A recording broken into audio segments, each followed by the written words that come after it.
Hello everyone, this is FIDE Master Viktor Neustroev, and thank you for joining our webinar that is devoted to Zugzwang.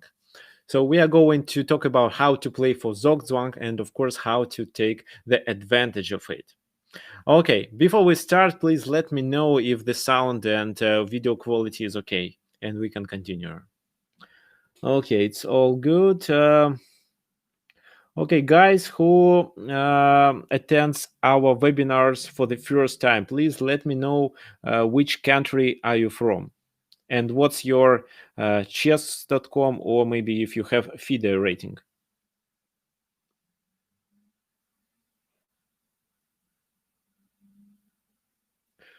Okay, perfect. Yeah, I'm really happy to see guys from United States. From Australia, oh, it's perfect. I have 2 students from Australia and of course several students from United States. Actually, most of my students are from United States. Okay, Douglas, I know. Perfect. Okay, so we have only 12 attendees today. Usually we have a little bit more, around 15, 16, or sometimes even 19. Okay, before we start the analysis, I also want you to find my chess.com profile. So here it is. This is the link. So you can send a friend request to me, and if so, you won't miss any my announcement, future webinars, or simultaneous exhibitions. We here on chess.com we also have a group that is called Tricks of Chess. This is the educational group where I'm a creator and I'm the admin of this group. So this is the link, for example. If you want to see or you watch previous webinars, you can go here or you can go to YouTube. Here I'm making a live stream right now. So if you have any problems watching this webinar, you can go there and then just watch it from YouTube. However, I believe there will be 5 to 10 seconds delay. This is my YouTube channel, and you may also subscribe. So, like William Edwards always say that you should sacrifice to my YouTube channel. Actually, that was my mistake. I wanted to say subscribe to my YouTube channel, and once on my webinar I said sacrifice. Okay. If you want to watch previous webinars, you can find it. There is a certain playlist. Yeah, so there is a playlist webinars.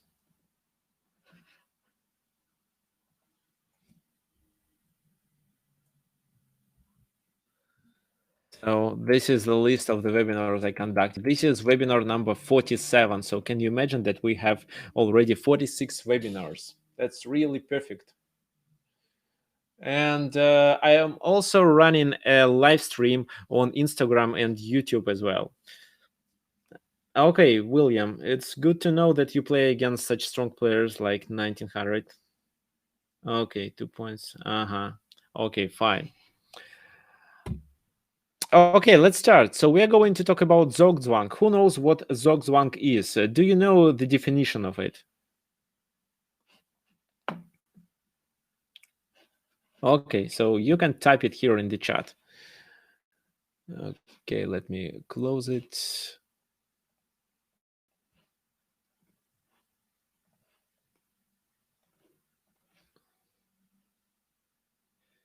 Okay, any move your opponent makes is bad. Yes, if he is in Zugzwang, then any move that he plays only makes his position worse. It's not true about material losses because Zugzwang can also lead to the positional advantage.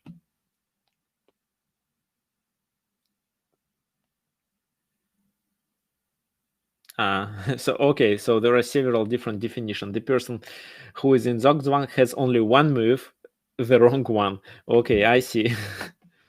I really like this definition.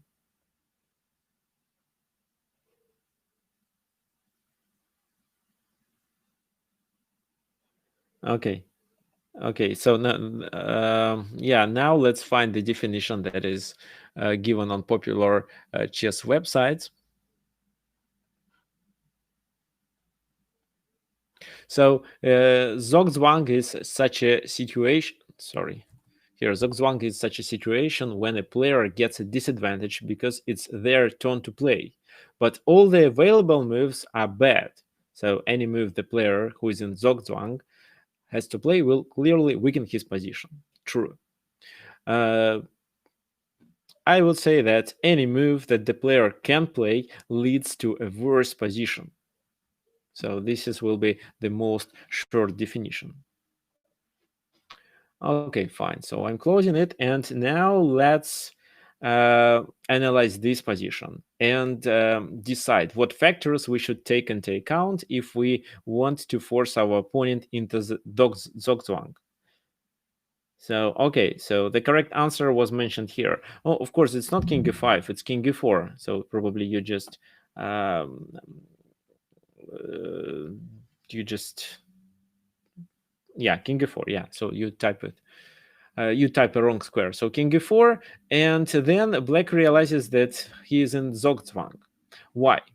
So here the a7 pawn is one of the very important factors that black should, of course, keep in mind. So he can't move the rook. He have to keep the rook on the 7th rank to be able to attack this pawn. Otherwise, this rook moves and a8 equals queen. At the same time, while the king is so far from the g7 or h7 positions, it can get checks from behind, and um, the only safe squares for him are f6 and f5. So the rook has to stay on the f file to first attack the a7 pawn, second keep the king from checks from behind. So because otherwise rook f8 is coming. Check, and then a8, queen is promoted. So you may notice that in this position, both players have a lot of space, and they can both move with their pieces, but actually not. Um, so this rook is totally immobilized. It can't go anywhere. So you see, if it delivers the check, so no, let's say it's not a check. So king e4, this rook is immobilized. If it goes here, then rook f8, king moves, and we promote. If king moves, then he gets a check from behind, and we promote anyway. The pawn can't move. So there are two factors, or actually um, two main things that we should keep in mind. First is space or space advantage, and second is pieces mobility, especially if we are speaking about enemy pieces. So it's enemy pieces mobility. So this is what you should take into account if you're playing for a Zugzwang, if you want to create a Zugzwang for your opponent. So look at the space, who has more space, or try to restrict your opponent activity. No, I mean the activity of his pieces, and try to immobilize his pieces, give him less moves. For example, force his rook or other piece to defend a certain weakness.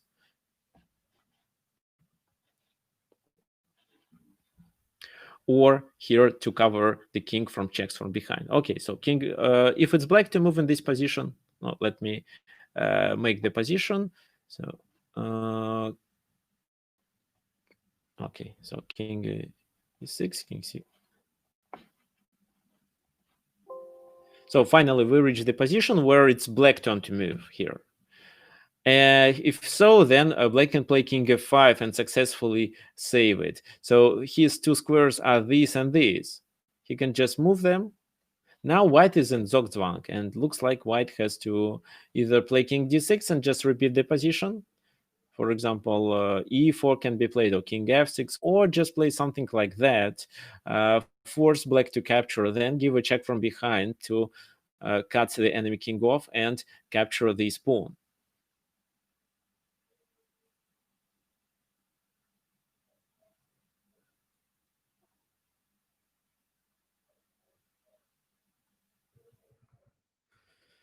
So could you win by capturing this pawn? It depends on the concrete position where the king is located. For example, in this position, yes, you can. But if the rook is here on a1 and the king is somewhere on e7, then no. No, not on e7, but if the king is on g7, sorry.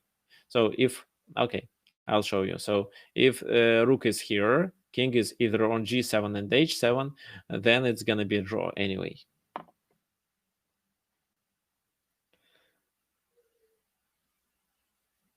What about triangulation? I just okay. I just played triangulation in this position because I wanted to show what can happen in case if it's black's turn to move.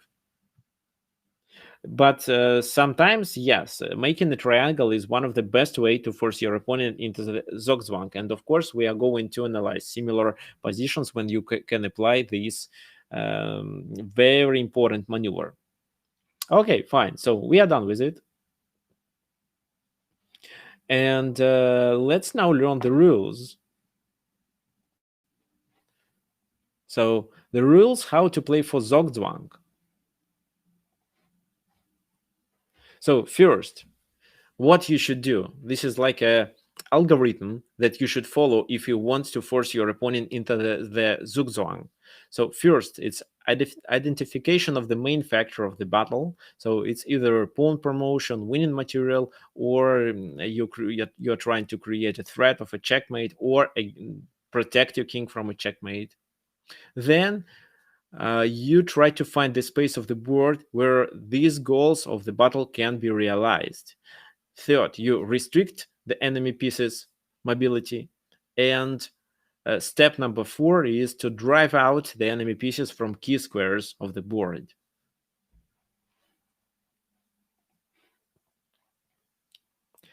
Okay, so let me close it and show you the second puzzle where you can implement all these ideas. So please look at this position. It's white to move. What can you say? Is white can white make a draw, or it's a losing position for white?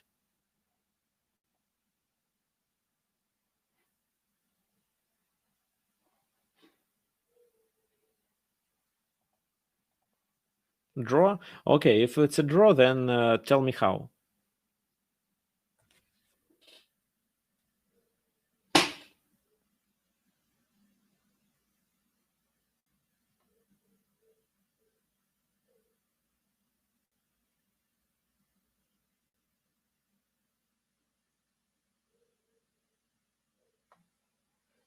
Okay, so I think white lose.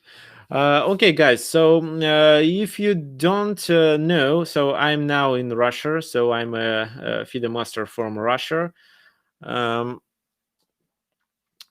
First, we start with very basic of Zugzwang, but then you'll find some really, no, I would say intermediate examples.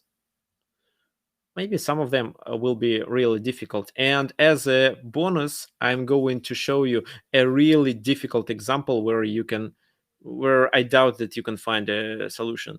Actually, I published it on Instagram, and there was a 2100 player who solved it properly. So it's a draw, but how to make this draw? What white should do to be able to do this?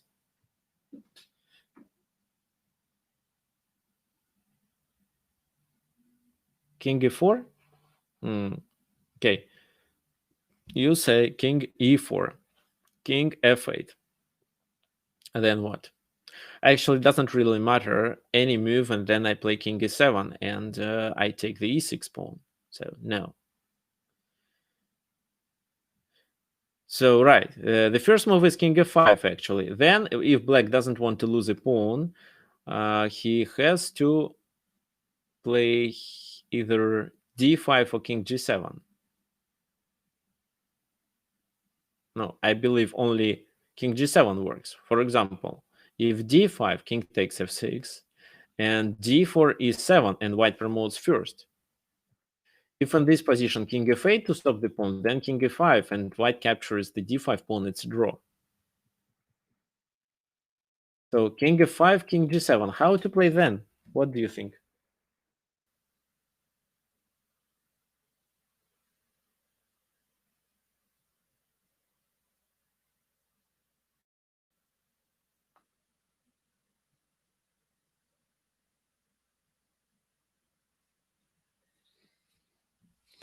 e7. Okay, e7, king has to go to f7. Then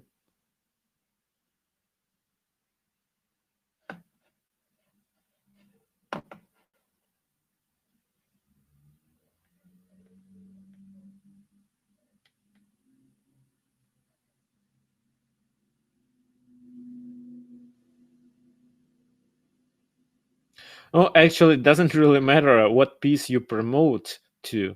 Knight, queen, rook, doesn't matter. Let's say queen. He takes, and then what do you suggest to capture the f6 pawn?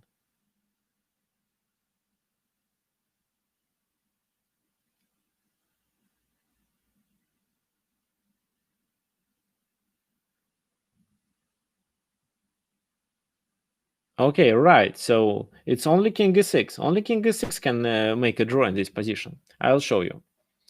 King f5, king g7, e7, king f7, e8, for example, queen. He takes. If now we make a bad move, capture on f6, then king d7, king f5, king c6, king e4, king c5, and if king d3, after king d5, we have to lose the opposition, and black promotes. So king c3, king e4, for example. King d2, king d4, king e2, king c3. He goes here, so we just promote the pawn. King e2, d4, king d1, king d3. And then we successfully promote. So, if the king goes first, then the pawn can be promoted. If the pawn goes first, then no. So, let's go back. King f6 was a wrong move. King e6, and now we force him into the opposition. For example, king d8, we take the d6 pawn, and again he is in opposition. If he moves the pawn, he loses it. If he goes back, he loses it anyway. If he tries not to move the king but to advance the pawn, we take it. And then we are able to locate our king in front of the pawn. So if he wants to promote it, he has to move it up, no, down in our case, but the king here occupies the square behind the pawn, or it can occupy the reserved square, and then it's a draw, of course. No, it cannot be promoted. It's gonna be a stalemate. Yes, it can be only promoted if the king goes in front of the pawn. I mean, black king goes in first. Okay, king f6, king e4, king g6, king f4. So it's the same position. Doesn't really matter which side to locate the king to. So the most important thing is that we occupy f4 and black can't do anything. Okay, fine. So, okay, let's save it.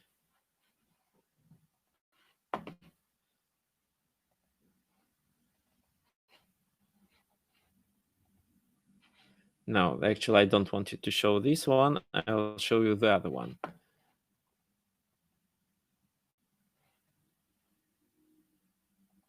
So what can you say about this position? It's white to move. Oh, sorry, it's black to move here. It's black to move. And what do you think? Who is winning? Or maybe it's a draw?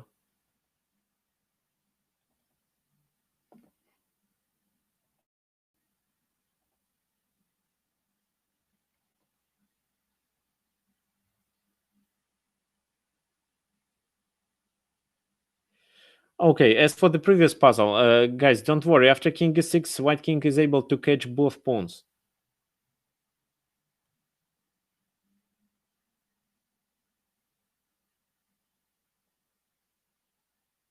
So here white is winning. What do you expect black to play here?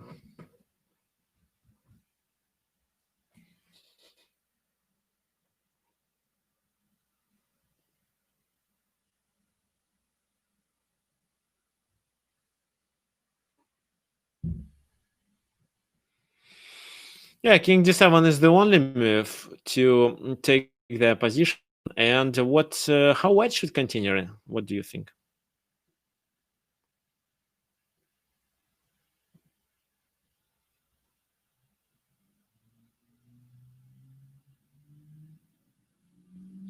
Okay, no, c6, b takes c6, king c5, king to c7.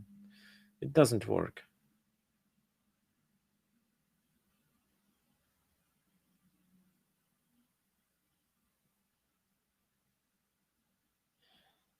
Okay, you also suggested f4. This move doesn't work as well because e4, king has to capture. Then, no, wait a sec.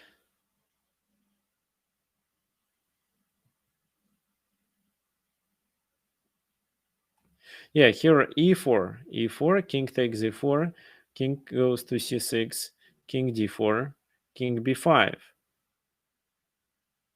And then black gets real chances to make a draw.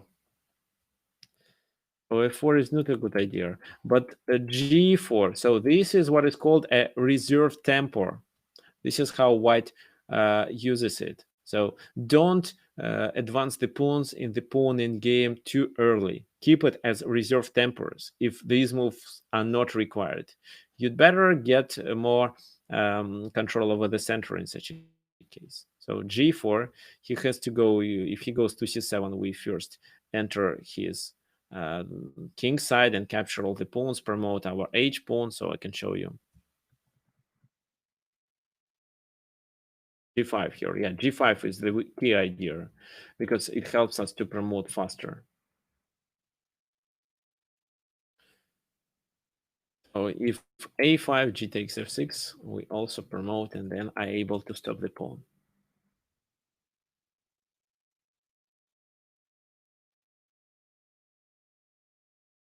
If he goes to this side, then C6. And then our king comes and takes the a6 pawn. The enemy king will be distracted to that pawn, while we can go with our king to the king side and capture all the other pawn left.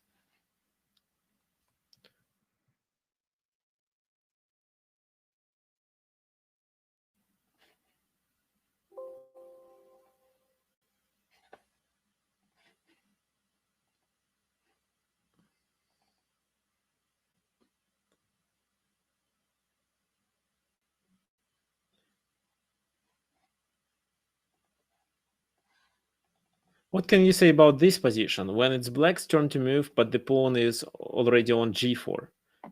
Who is winning? Or is it a draw? What comes to your mind?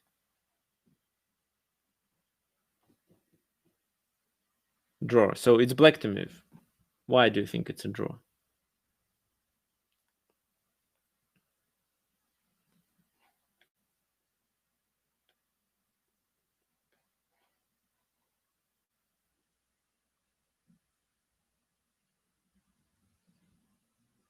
Yeah, it's definitely black wins.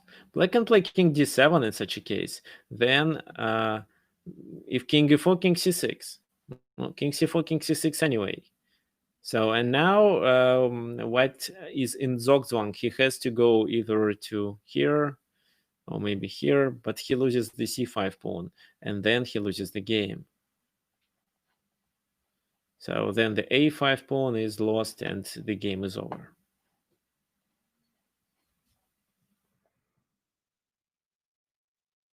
Okay, fine.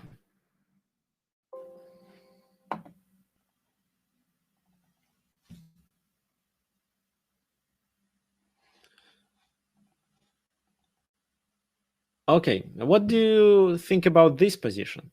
It's white to move here. Who is winning?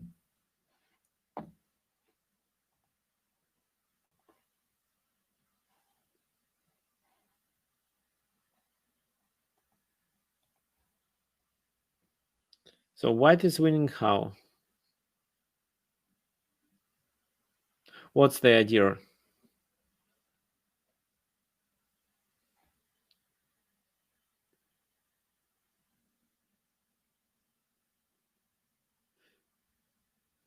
Yeah, the point of the previous puzzles that we shouldn't advance our pawns too early if it's not required. We'd better keep these pawns on their original positions to have an extra temper in case if we want to create, if we want our opponent to get into Zugzwang, we'll really need them. Yes, exactly. In this position, if we play king e3 immediately, he'll play king e5, and after we go back, he can go either d4 or f4 and win the game.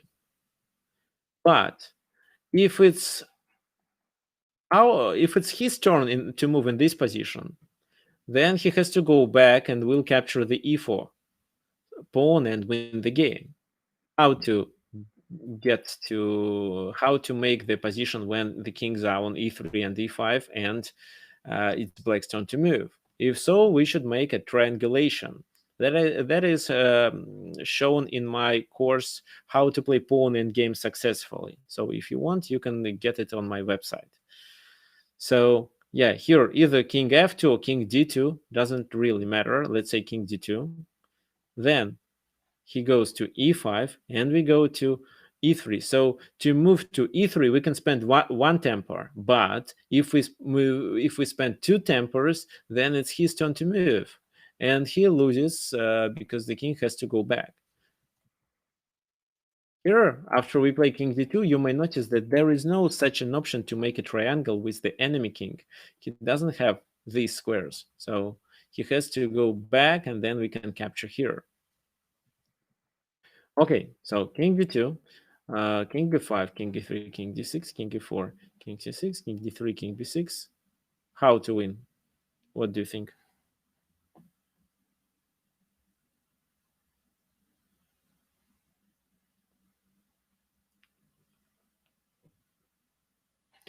King c3, king a5.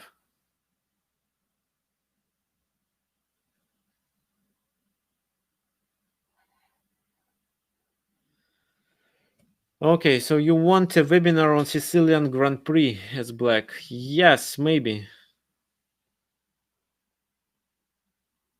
So king c2 first or not?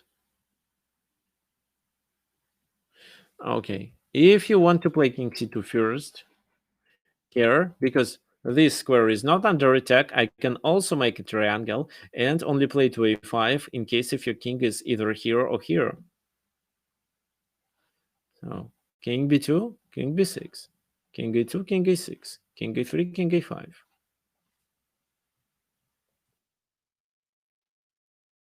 So I think you should find something in this position.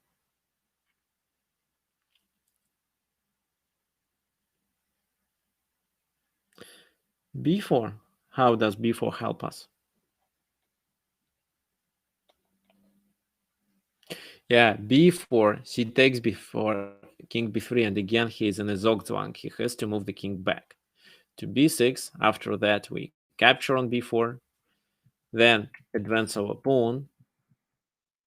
So the enemy king has to control it, so to stay somewhere on the c file, and then we can just come and take his kingside pawns and win the game. Okay, that was a good question before. What if e3 in this position? What do you think? How should we play in such a case?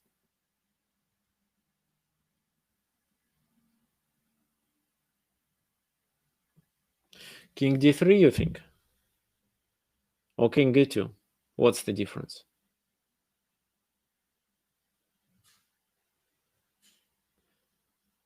Okay, I think there is no big difference actually. King d3, he can play e2. This is the only difference, but I don't think it's a big problem. We can just take, and if king e5, we can still play king e3. But we'd better play this move, king e5, king e3, just the same position. He has to go back, king e4, so he goes to c6, and then we go here and create a distant passed pawn. So here, triangulation is the key factor. Okay, let's close it.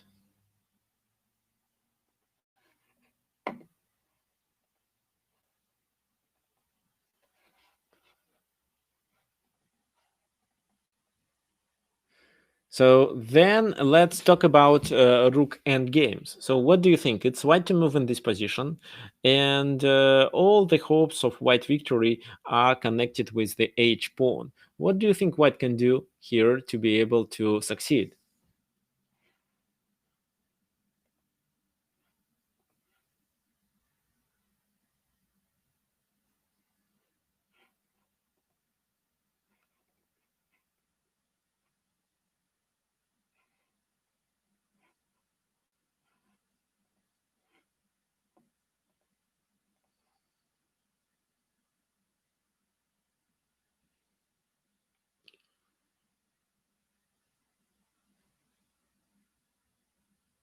Okay, king g6. What do you expect black to play after king g6?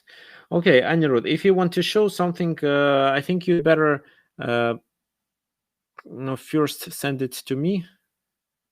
Or what? Do you want to share your screen? Rook g7?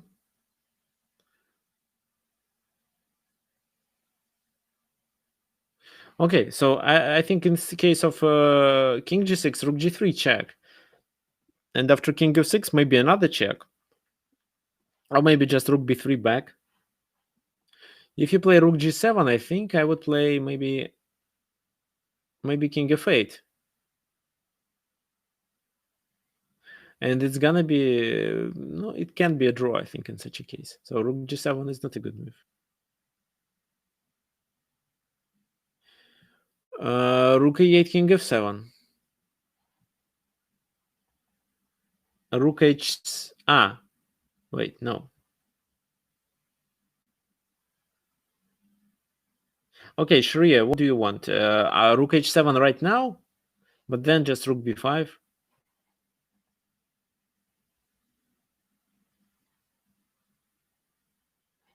Okay, Anirudh, if so, you can show me on Tuesday when we have our next lesson.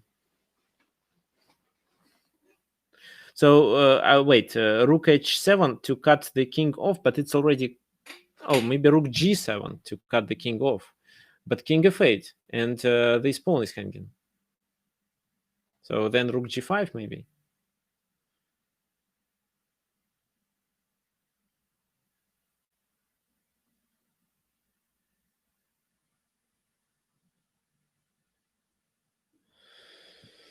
Rook g5.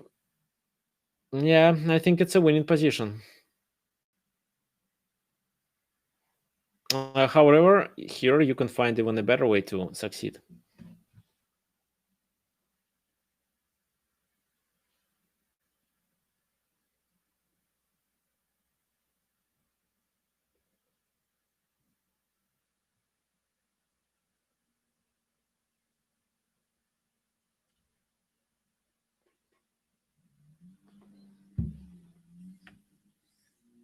Okay, rook g5, then rook g3.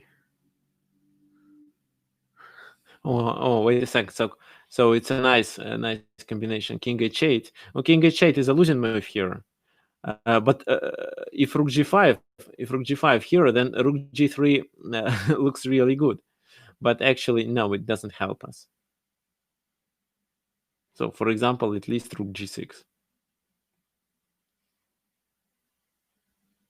And white is winning. Then b6 is hanging. So no, rook g3 doesn't work.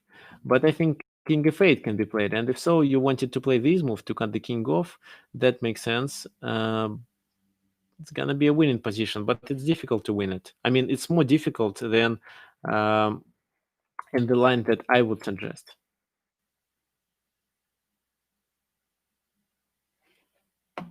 Okay, guys, I'll show you the solution. It's a rook b7 move as the first move. Why? Why do we play this move? It's because we want black to capture on uh, b5. Otherwise, we capture on b6, have two extra pawns, absolutely winning position. So rook b5, and now we play king g6, threatening with a checkmate. The only way to avoid it is to play king f8.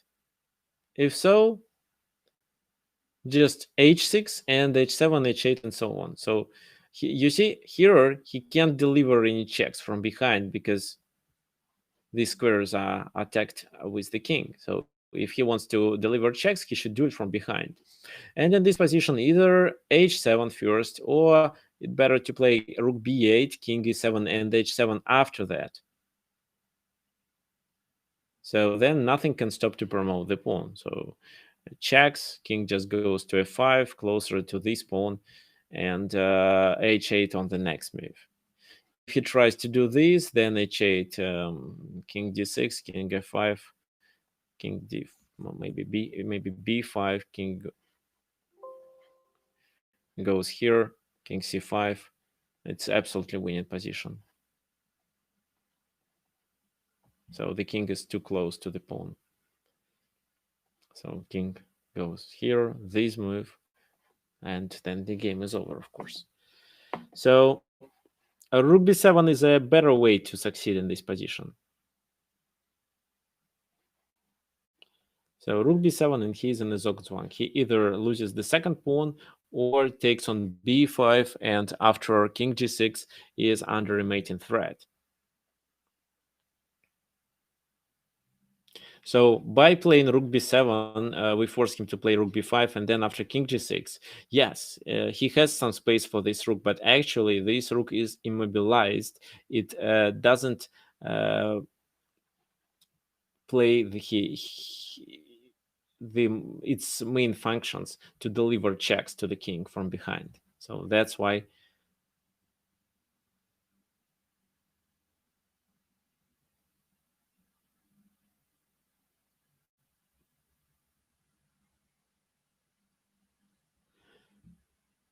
So that's why white is winning here. Okay, so William, I didn't understand what you meant. So you wanted to. So rook b7, what it misses?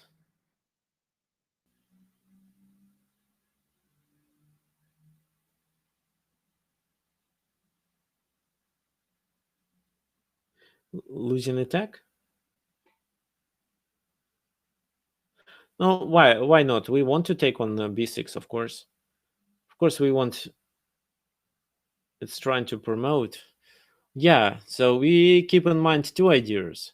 So by playing this move, we attack the weakness and automatically force his rook to protect the weakness. If so, then the rook is immobilized and our h pawn can be promoted. Okay, fine. So I'll show you another, even a more difficult one.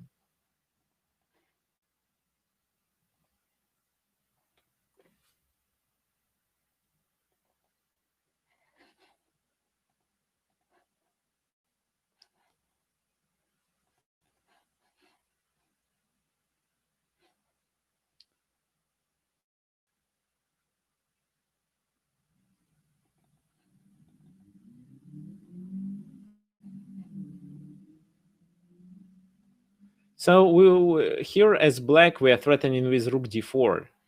This position is taken from the game. So it's white to move. How would you play as white if you see that rook d4 is coming?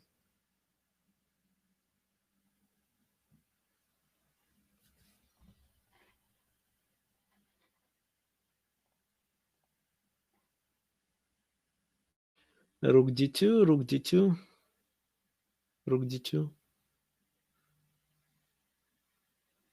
Come on. So everyone wants to play rook d2. Any other suggestions? Maybe Anyone on Instagram can suggest something else.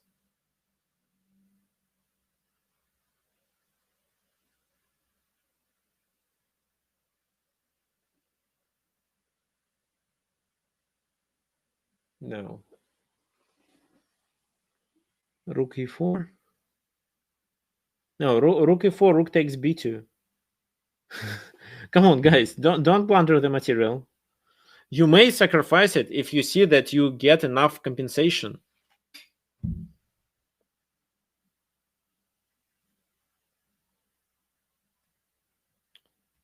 Okay, so if I were playing this position, especially if I were playing bleeds, I would play something like b3 maybe, b3, and I would allow black to play rook d4 to capture on my d5 pawn, for example, because then I can get my pieces activity. Rook e4, rook takes d5, rook goes here, then rook d2, rook a7, king a6. So here even the number of pawns is equal. But the rook on a7 is quite active, and white gets a clear plan to promote the a pawn, so it can offer some drawing possibilities, no, opportunities for white. So of course the d pawn is also important here, and black may succeed if only white makes a mistake. What you should remember about rook and games is that rook activity, or actually it's better to say pieces activity, is better than material. It means that you may sacrifice one pawn to activate your rook or king. Don't get your pieces passive. This is how you may lose the end game, rook and game.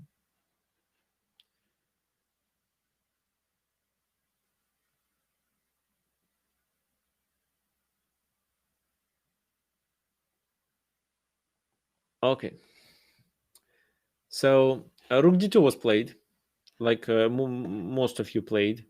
Then king e7. The idea of this move is to relocate the king to e5 and then play rook d4 and capture this pawn on d5. Then I think it's a winning position. King e3, king f6, f4 to stop the king coming to e5, king f5, king f3, h5 to stop g4, b3. If, for example, not b3 but h3, what do you think black can play here?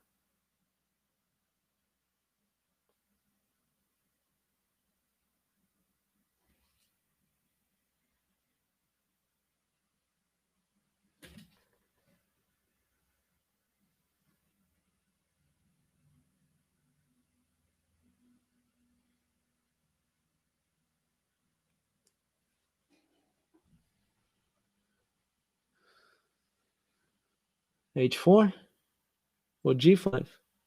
Yeah, g5 makes sense. h4 as well. G5, and if g4, then h takes g4, h takes g4, king f6.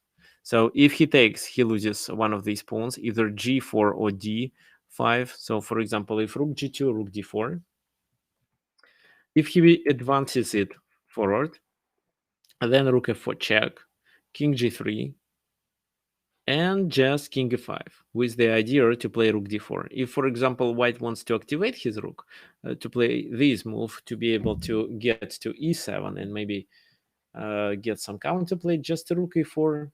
And of course, the pawn in game is in black favor, absolutely winning, actually.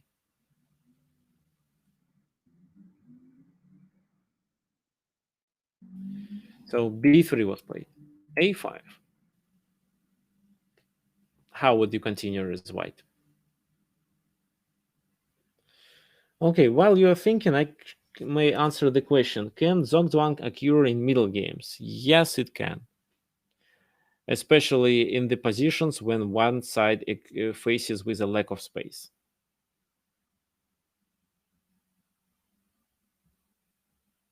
No, it's quite rare, but yes, it can.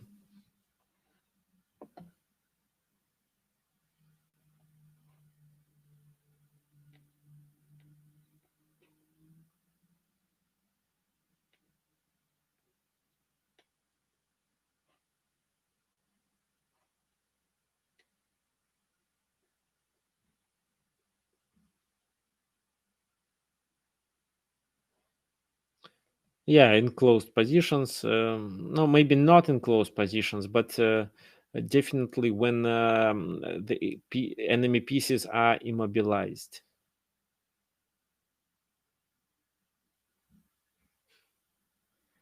So h4 for white, h4, a4. No, h4 makes g3 as a weakness.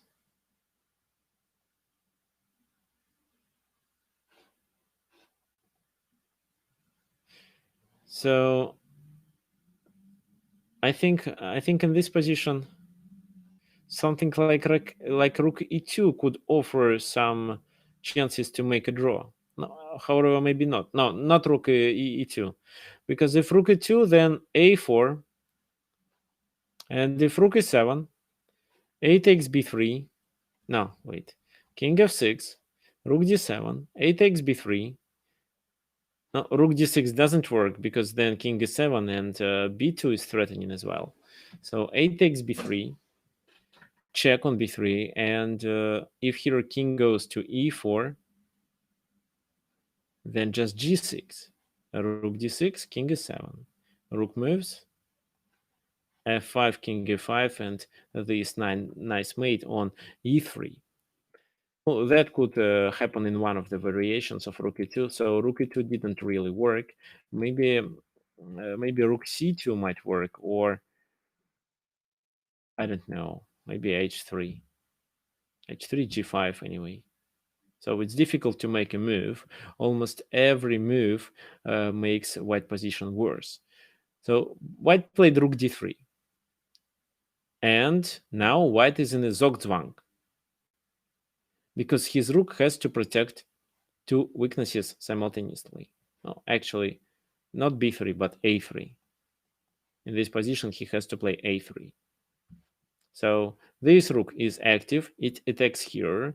It keeps in mind rook d4 move to attack d5. Also, it cuts the king and attacks the fourth rank. So something like h4 gonna happen soon. No, not now because of g4, of course. While the rook on d3 can't really move. If it moves, then we either capture on a3 or play rook d4 and gain the d5 pawn.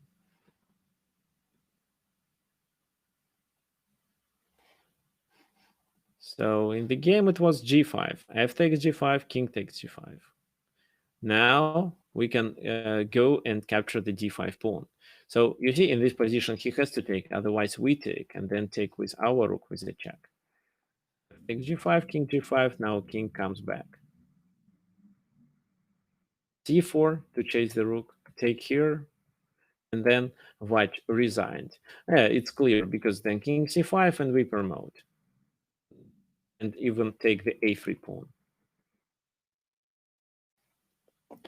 So you see here, even a passive play like rook d2 and finally rook d3 can get you into Zugzwang. This is what happened with white. Yes. So, and you see, in this position, instead of making this rook passive, white had a chance to play b3 to save the pawn on b2, but to go to counterplay and play rook a4, rook a4. So to activate the rook and capture the pawn on a7. This is what he missed, and as the reason, lost the game.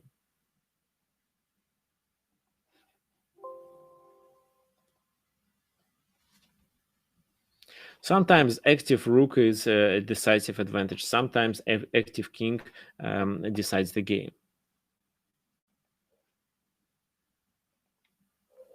Okay, we have a few more positions to analyze.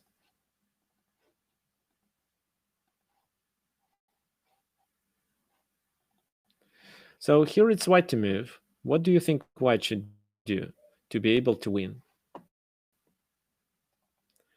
So definitely in this position, all two factors that we need are in fact. So here we have more space with the king on d4. We want to penetrate into his camp. And the second piece, that the bishop is bad. It's immobilized. It's restricted by the pawns that are located on light squares. Moreover, these pawns can be the objects of the attack in case if white finds a way how to attack them with his bishop on f1. So bishop d3, what's the idea?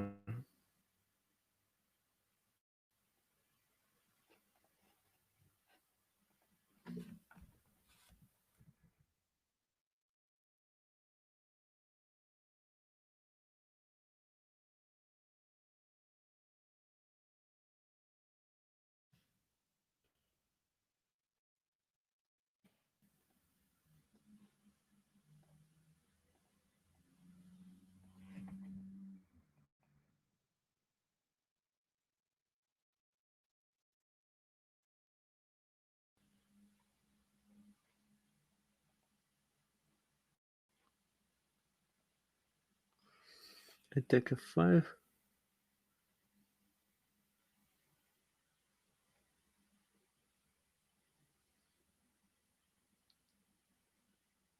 No, okay. So if you play bishop d3, he just plays bishop d7, and both pawns are protected.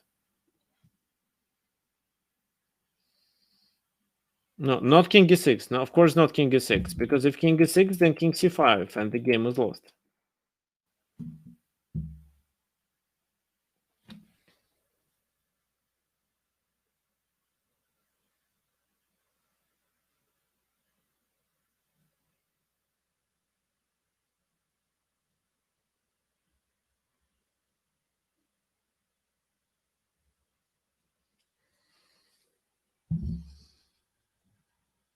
Uh-huh. Yes, actually, Mithran is correct. So we should get such a position when the bishop is on d3, the enemy bishop is on d7, but it's his turn to move, black's turn to move, I mean. Well, if you play bishop e2, he plays bishop e8, and after bishop d3, he goes back to d7, so you can't win with a triangulation.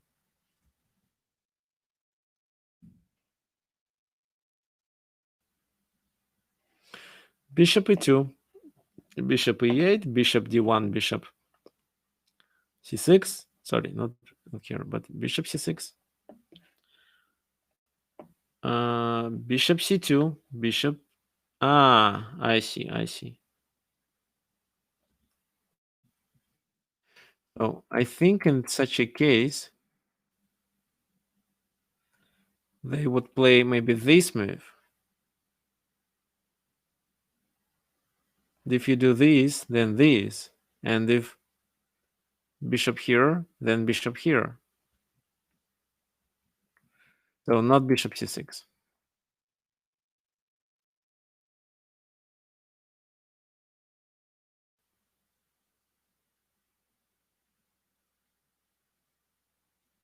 Maybe actually after here bishop d7 can be played. Bishop f7. So no, bishop e2 is not the correct move.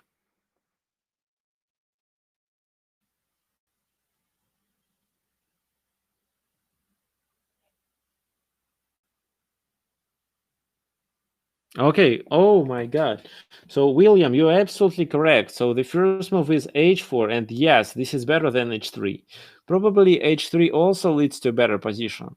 Bishop d7, h4, and we get almost the same position as it can happen after h4 immediately. But of course h4, and of course we should analyze en passant move. It doesn't work. It's clear from this variation: bishop d7, bishop g2, bishop e6, bishop f1 to attack b5, bishop d7, bishop e6. So he has to lose a tempo. He has to. He's in a Zugzwang. He has to play with a bishop and lose one of the pawns. So he can't capture en passant h4. He has to play a move. Bishop e8, bishop e2, bishop c6, bishop d1. He plays bishop d7. We play this move. He goes to c8. No, sorry. We play first this move. He plays here. Then bishop goes here. He goes to c8. Actually, this move wasn't required. And how to succeed then? Yes, we get the pawn on h4, what probably means that h5 is fixed and we can capture it. And maybe if we capture the h5 pawn, we can advance and even promote the h pawn. But how? How to attack enemy pawns?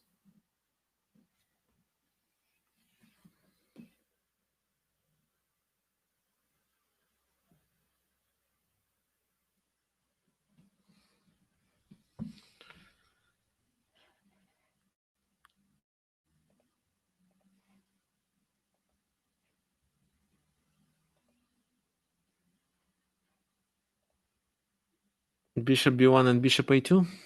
Oh, bishop d1. Okay, bishop d1. Let's say bishop d7. What then?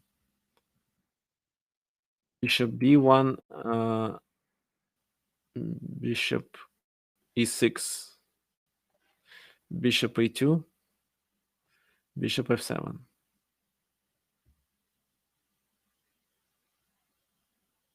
So no, but we can open the position by playing a4, and he has to take, because if he advances, then we play a5, bishop d7, for example, a6, king comes to attack it, king c5, and then we take everything, and then all these pawns. So that's why here he has to take. Bishop takes here. And then we can successfully get our bishop to e8, capture the pawn, and win the game. So bishop e6, bishop e8, bishop g8, bishop h5, and then he resigned. Why? Because we just play this move and advance the pawn. If he plays bishop h7, then we play this move and capture the other pawn. It was possible with h4 move, but h4. No, I'll show you. I see what you mean. So bishop a2, bishop. Yeah, it was possible without h4, but h4 is much, much better. So yes, we still capture, but here we have to go back with our bishop and then play h4.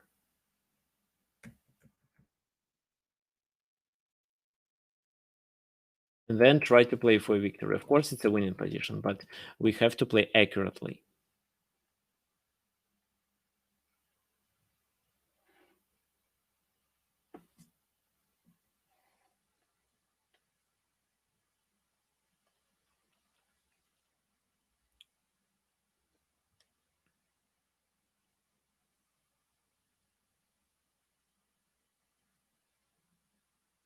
Yeah, so this is what I mentioned in the very beginning. So the pawns are on the same square as the enemy bishop, what means that his bishop is bad, so it's immobilized almost.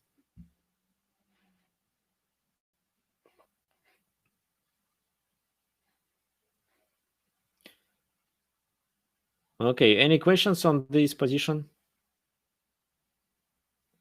Okay, variation with g takes h3. So h4, g takes h3, bishop h3. So this pawn on f5 is hanging. So bishop d7 has to be played. Bishop g2. How to play? Doesn't really matter. Let's say bishop e6, bishop f1 first, bishop d7, and bishop d3. If, for example, in this position he does this, then we can do almost the same thing. First, we play this move. Actually, no. First, we play this move and the game is over. Because if bishop e8, we just capture on d5.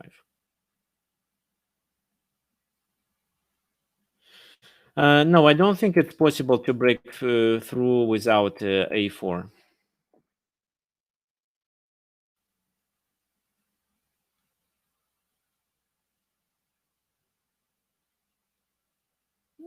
Yes, I see what you're asking. No, it's not. It's not possible. A4 should be played anyway. Our task is just to find the best moment to play it. Okay, so I'm going to close it because we have a few more puzzles.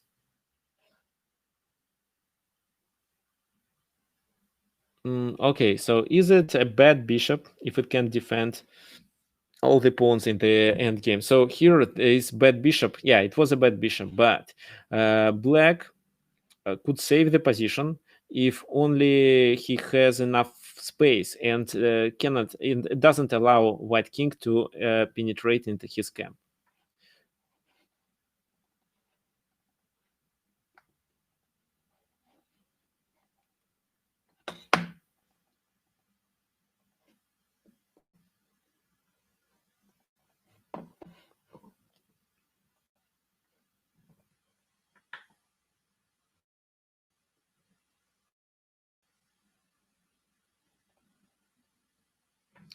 So please look at this position. It's white who is better. It's obvious.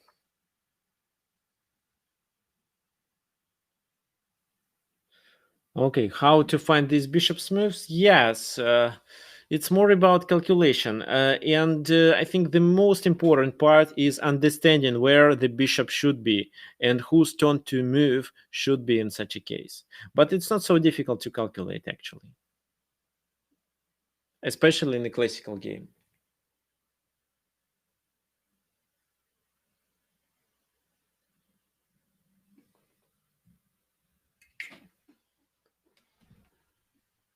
So look at this position. What do you suggest?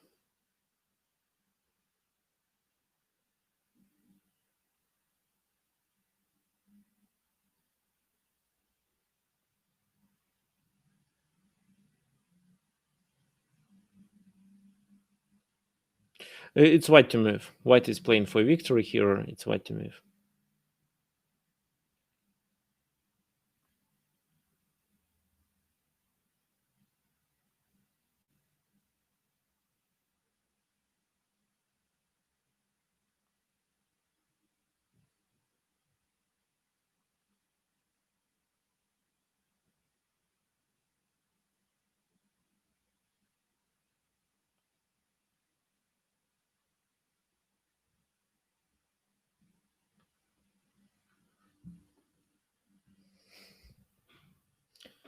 So d5. Okay, William, you are reading my mind. Bishop b4. Bishop b4. Rook take knight. Bishop b4. Knight d5. Then maybe.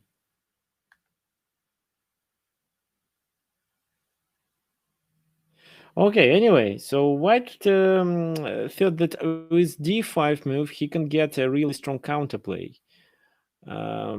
For example, if knight takes d5, then I think he keeps in mind this move with the idea to advance the pawn to a7, move the rook and promote it, while the knight in the center is quite restricted because of the bishop on c5. Then another idea is to play bishop d4, attack the rook and take the f6 pawn. If pawn takes on d5, then of course bishop d4. And in case of rook a3, what do you think we should do?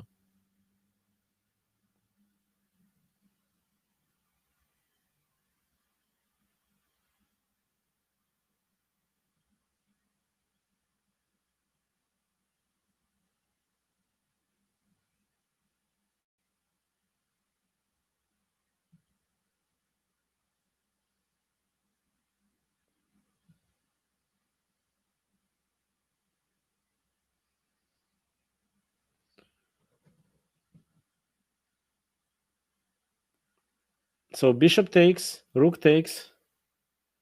Yeah, bishop takes c3, rook takes c3, rook d5, and if he goes back, just a5. I think it's a winning position. Because if the rook was located there, and maybe if the pawn structure was slightly better, then I would say it's a draw. But with such a bad pawn structure and the rook cutting the enemy king off, I think it's a winning. For some reason, black played the rook takes a4, and that was a mistake. Rook takes a4, knight takes a4. And of course, here we can just play bishop d4 and restrict the knight. If, for example, black replies with e takes d5, how would you continue?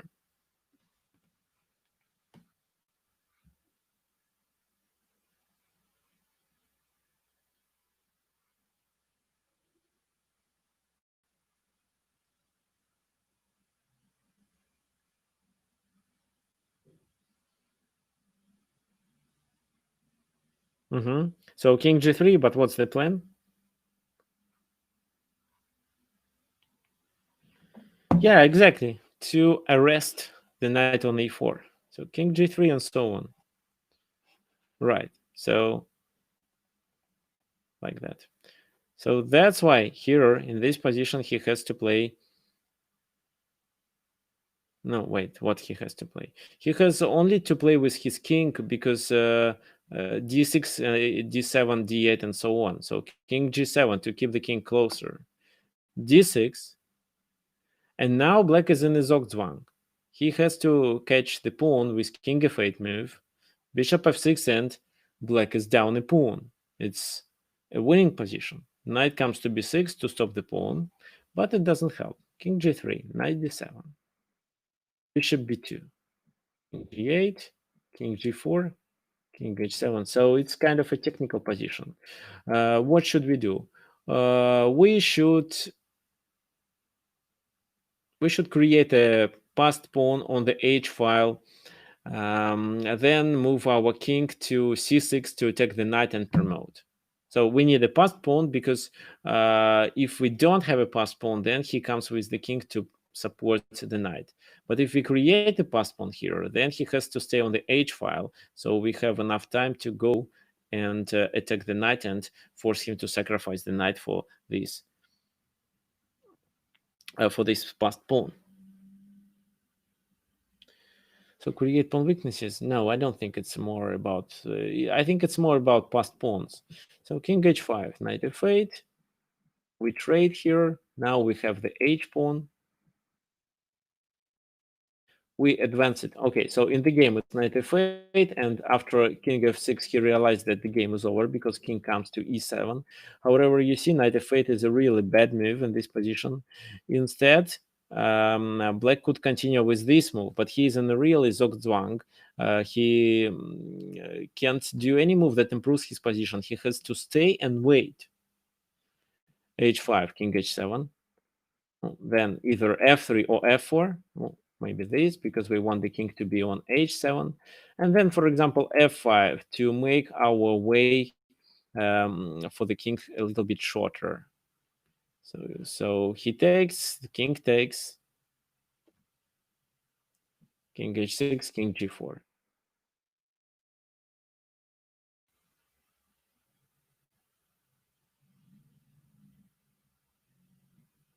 King h7. If, for example, he plays f5, we take, he takes here, king e6, knight b8,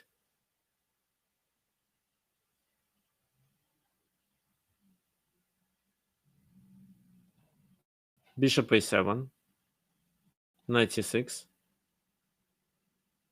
bishop comes here, his knight is restricted. Then we play d7 move and king d6. So he plays this move, then bishop c7. If knight c6, then d7. If knight a6, then king d5. So he can't secure this square because every time we attack him with our bishop. So we restrict his knight's activity with our bishop. So king h6, king g4, he goes back. Then we play king g5 and play h6 to create a distant pass pawn. We protect it with our bishop and now come to the other side. King c6 and the game is winning. Yeah, we can sacrifice the bishop, but it's not required here. So So our next move is king c6, then d7. He has to sacrifice the knight. We take it, but we are able to promote this pawn because of the h8 square, which is a dark square, so the square of our bishop. So there will be no stalemate. So here the key idea was to play bishop d4 and restrict the knight, and at the same time attack the f6 pawn that he has to sacrifice to be able to stop the d pawn.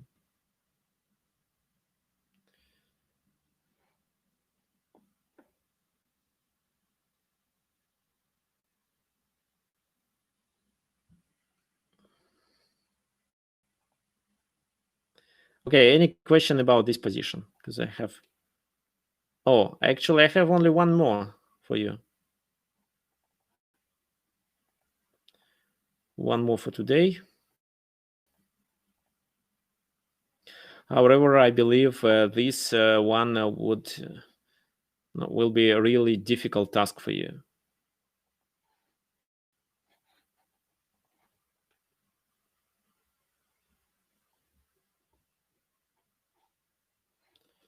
Okay, let me close it.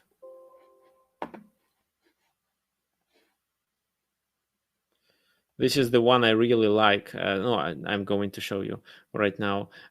Today, I demonstrated this position to my friend. No, I actually, not to my students, to one my student and to my Instagram subscribers. Actually, to many my Instagram subscribers, but only two of them completed successfully. So it's white to move in this position. How to win? What do you think? I want you to find the most simple way to get absolutely winning position. If you capture these 3 pawns and keep your rook and bishop against the enemy rook, it can be a winning position, but it's really difficult to play such a game with a rook and bishop against rook, so there is no guarantee that you will win.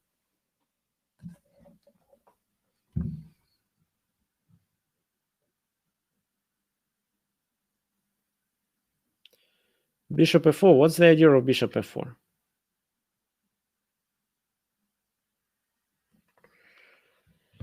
Or rook c1. Rook c1, I think b5 gonna happen. b5 check, then rook escapes, goes somewhere, so no. It's not so b5, king goes here, then maybe rook here, then king b7, so no. We shouldn't allow the rook to escape.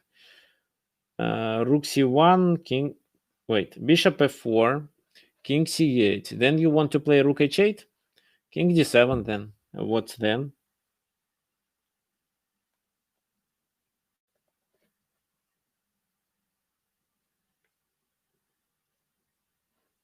Rook h8 first. Okay, if you play rook h8 first, he goes to c7. How to continue then?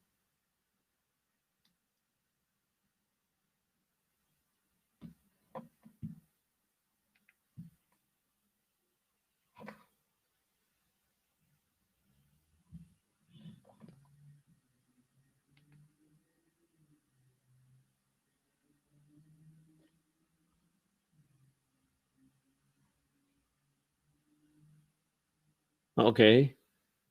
So Mithran, yeah, I agree with you. You're absolutely correct. Is it the first time you see this position? What's your FIDE rating?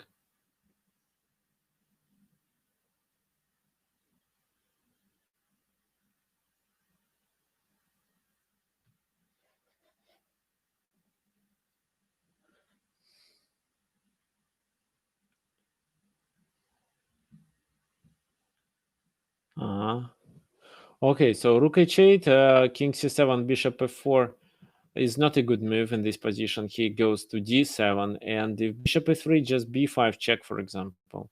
b5, king a5, rook c7. So yes, the king is able to capture all the pawns, but it's still the end game of rook and bishop versus rook. So the correct solution was mentioned by Mithran.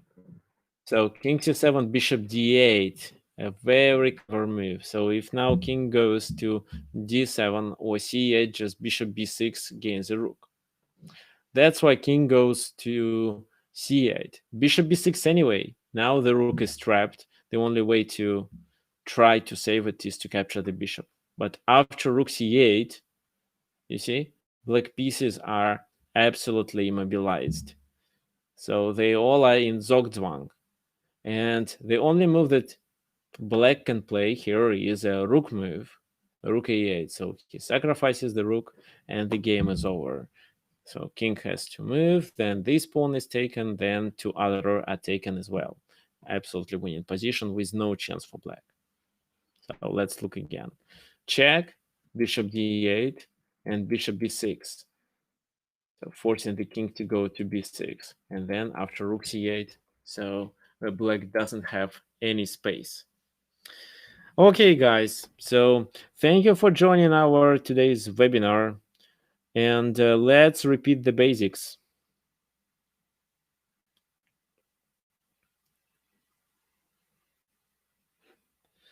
Let's repeat what you've learned from this webinar.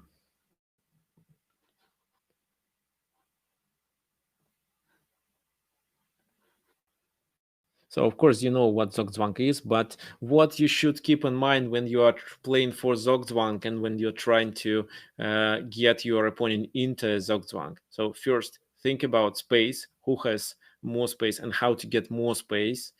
And second, think about pieces mobility. Try to immobilize enemy pieces. And this is the strategy of how to play for Zugzwang. So identify the main factor of the battle, find the space of the board where you can realize your goals. Third, restrict the enemy pieces mobility. And fourth, drive out the enemy pieces from the key squares.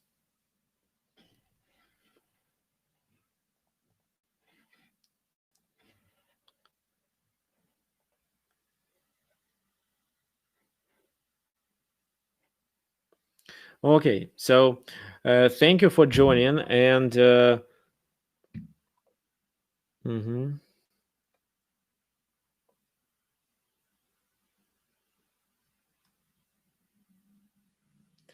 Okay, yeah, William, we can discuss it a little bit later, maybe on our next lesson. So there will be no webinar next Sunday because I'm going on vacation for a week. So no webinar next Sunday, but definitely webinars, definitely a webinar in 2 weeks. You can, if you want, you can suggest topics for our future webinar. You can message me at tricksofchess@gmail.com, or you can add me as a friend on chess.com.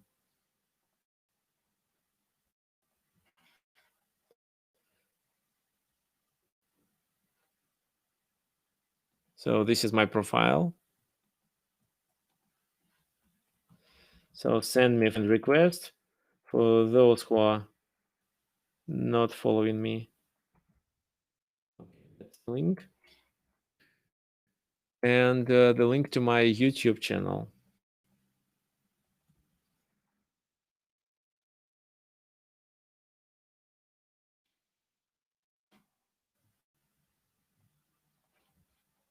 Okay. Okay. Hope to see you guys in 2 weeks.